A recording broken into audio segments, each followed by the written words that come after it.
west of Africa. Her name is Priska. Say hello to my friends. She will teach me how to cook fufu. Do you cook pambota? Ayan, meron po kami fresh lumpia. Tell me how the garden grows, Tita Meriton. Warm hands guide the soil where the hope is sown. Guys, tatayo muna ako. Magandang umaga sa inyong lahat. Ako po ay tatayo. Valentine's na dito sa amin. Tingnan niyo po. May dekorasyon na po kami ng Valentine's. Pakikita ko lang sa inyo kung anong malaman ng aming kusina. Kusina namin, laman niya ay si Myla. Ayaw naman pakita. Uy! Di mo sinabi, meron din ako. Wow! Nilagyan mo ng tubig? Of course. Okay. O, Day. Saan kami makakita? Isang opisina. So, eto guys, meron po kaming barbecue. Ang sarap ng barbecue.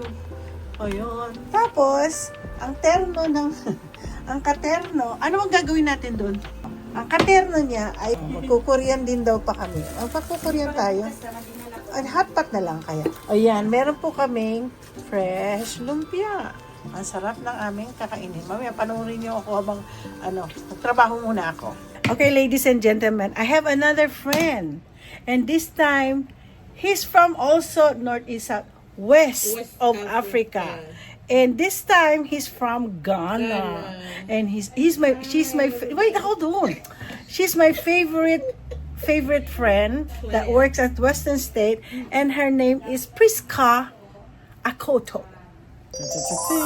Say hello to my friends. Now, Priska, are you gonna teach me how to cook the fufu? Surely I will. I will teach you. And then we will do a vlog on. She wants to vlog too. I'll teach her how to vlog.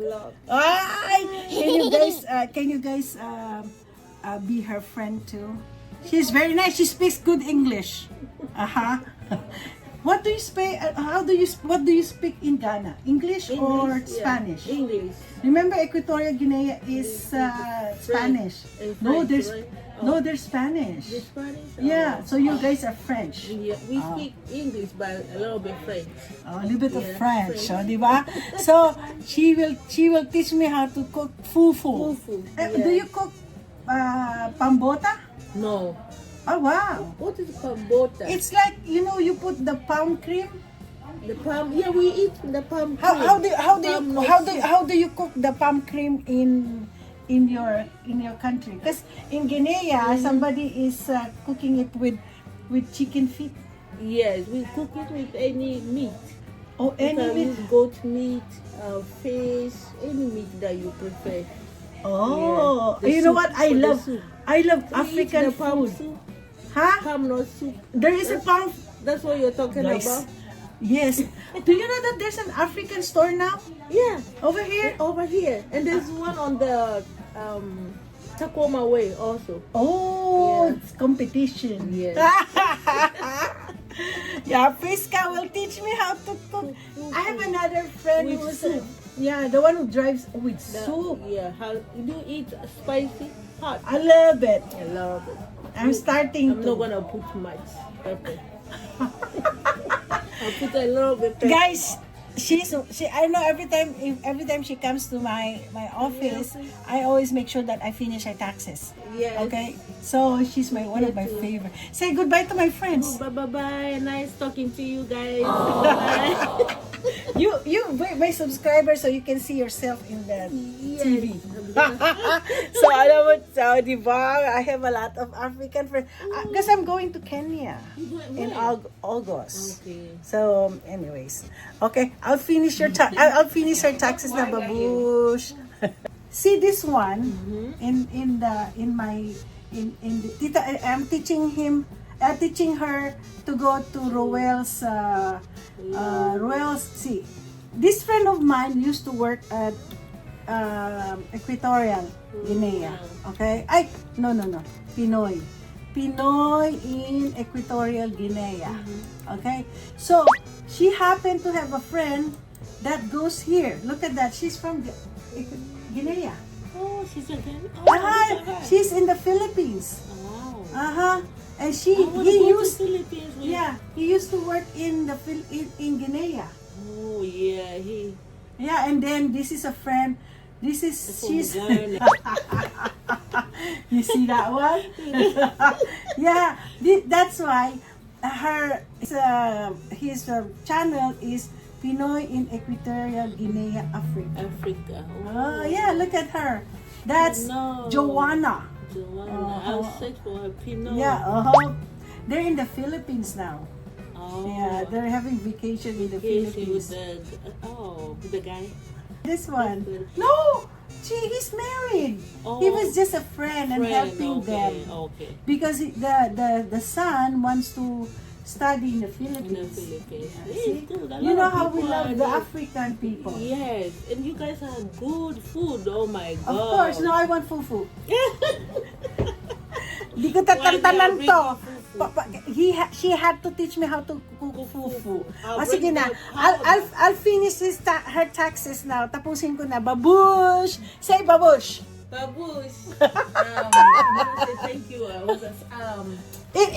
In Ghana. Thank you. Speak in Ghana. I just say, yeah, bye-bye.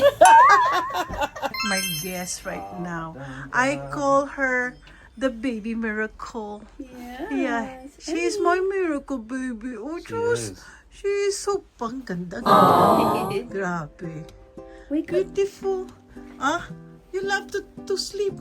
Every time I see you in the Facebook, you're always sleeping. Oh, she's getting. My gosh. I know, she's getting big. She's Look gonna at her be. legs. I know she's gonna be tall. You the tall Look at girl? her. Hi, sus naman. Ang bilis niyang lumaki. She was awake earlier for Tita Milo. Oh, Hey, wake up. tulog. Lola has something for you. Lola, something for you. Ay, wake up now. Emmy. Yes. I think your turn now. Hold on, Okay. Tita will go to the bathroom Sige. first. Hi, Emerson.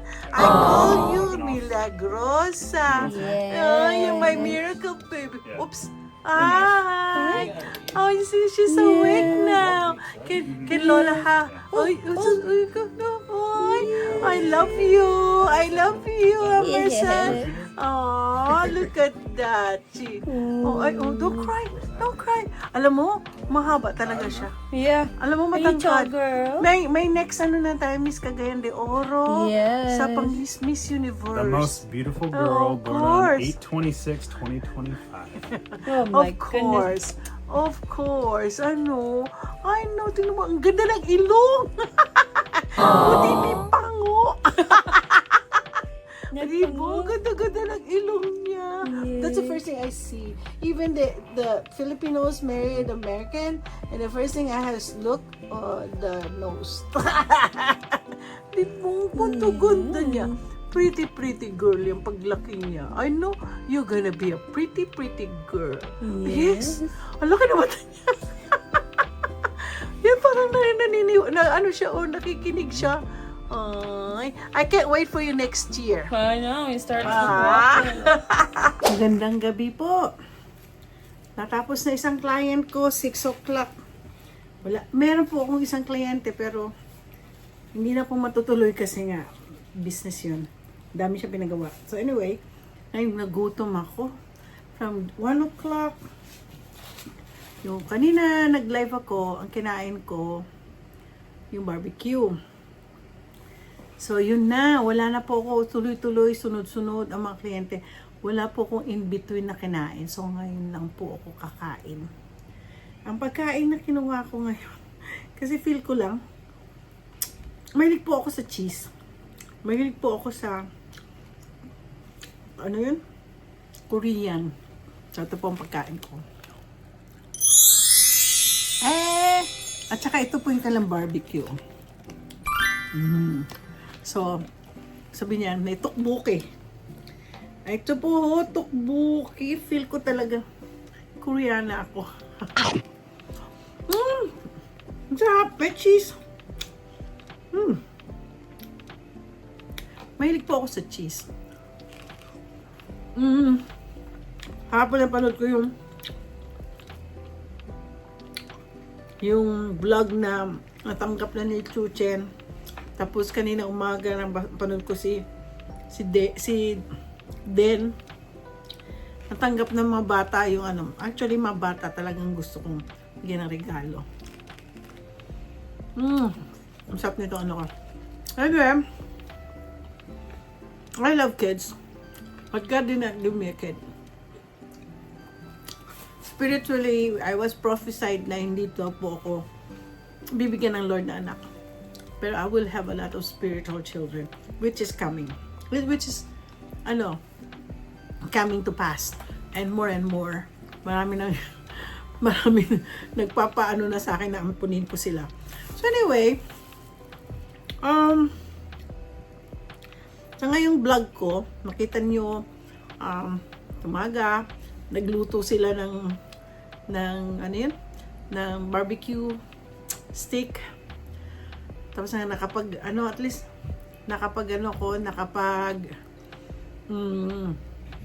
live ako kanina tanghali habang kumakain, nakausap ko. Mostly yung mga nakausap ko pag tanghali, mga taga USA. Oo. Ngayon, yung client ko ng 1 o'clock, si Priska, isa po siyang taga Ghana. Ay, alam mo, gustong-gusto ko siya kasi nakakatuwa siya. Na, ay, sino na naman to? Yung pamangkin ko sa Stockton, California. Yung nurse practitioner. Ay, yung taga California? Nurse practitioner. Oo, ang laki na. Okay. So, mamaya meron pa akong gagawin. Si Myla, nag-enter lang niya mga documents. So, anyway, so si Priska kasi, isa taga Ghana siya. Hindi po siya taga Kenya. Sabi ko, punta ko sa Kenya, kaya lang. Sabi ko, hindi ka ba Kenyan? Akala ko Kenyan ka. Pero ang galing lang mag-English. No. Pero French yata. Ang Ghana. French sila, hindi sila Spanish. Gusto daw niya maging vlogger. Tuturuan ko siya. Tingnan natin kung paano, no? Alam niyo guys, hinto ako eh. Ako kasi tinulungan ako ni Rowell. So, pass it forward. So, tutulungan natin. Ayan, itong si Priska. So, malay mo, makapunta din ako ng Ghana. You know. So, excited. Ako kasi po excited talaga pagpunta ko ng Kenya. Marami na po nakakaalam na plano ako pumunta. Yung mga client ko na nag-retire na ngayon, tawag sila. Nag-ano sila sa akin dahil excited din daw sila. Makita ko. Yung isa nga, stay in my apartment. You can stay in my apartment. Ganun ba naman ang dami? Alam mo nyo, ganun po talaga pag mabait ka talaga sa mga tao. Lalo na pag mga kliyente mo sila. Hindi ka nag-aagrabyado. Kaya, itong last na kliyente ko kanina. Filipino siya. Papagawa siya ng bahay. Diyan sa Pasig. Kapit-bahay nga niya si Diskaya eh. Ngayon, niloko po siya 2 Pilipinong contractor 2 beses. Sabi niya, alam mo, naubos ko na nga yung aking retirement. Halos 2.8 million. Niloko po siya. Ngayon, pinakilala ko ngayon siya kay So, sabihan ko nga pala si Rowell. Kaya lang, kailangan niya magtrabaho ulit. Para lang, matapos na yung bahay niya sa Pasig. So, ipapakilala ko po siya kay Rowell. Na, at least, sabi ko, kailangan Christian ang mga anin mo. Huwag ka kumuha ka ng bastang, ewan ko bakit, marami pa lang, hindi lang pa pala malaking klaseng gaya ni Diskaya ang manlulokong contractor, no? Pati pala mga small time. Matakot naman kayo sa, sa Panginoon. Alam mo, ganyan din dito, Hindi ko na sabihin anong race. Yung client kong Vietnamese, naloko din siya 2 beses din. Hanggang sabi ko, naku, Eh kasi naman, binigay naman lahat. Kaya yan, naloko siya. So finally, natapos na rin ang kanyang donut shop kasi yung kanyang extension ng donut shop niya. Ay nako, ewan ko. Wala ka talagang makukuha ko ng mga matitinong contractor. Kaya sabi ko, pakilala ko siya kay Ruel para matapos na yung bahay niya. Anyway. So anyway, ngayong gabi, tapos na po ako. Ako tuloy ko itong kumain. At manonood muna ako ng mga na-miss ko. So, don't forget to like and subscribe. Ay, oo, kanina pala. So, patas ko kumain kay Priska. Ginawa ko yung tax nung isang anak ng kaibigan ko, barkada namin. Pero yun, lumaki sa akin yung batang yan, sina Camille. Nagkaanak siya.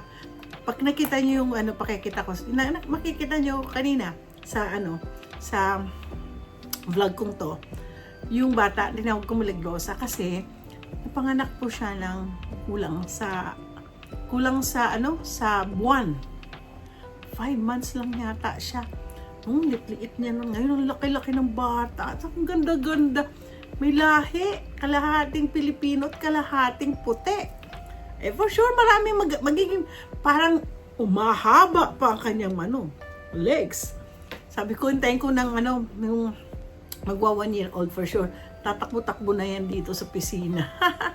So anyway, don't forget to like and subscribe. Magandang gabi sa inyo. Don't forget to pray.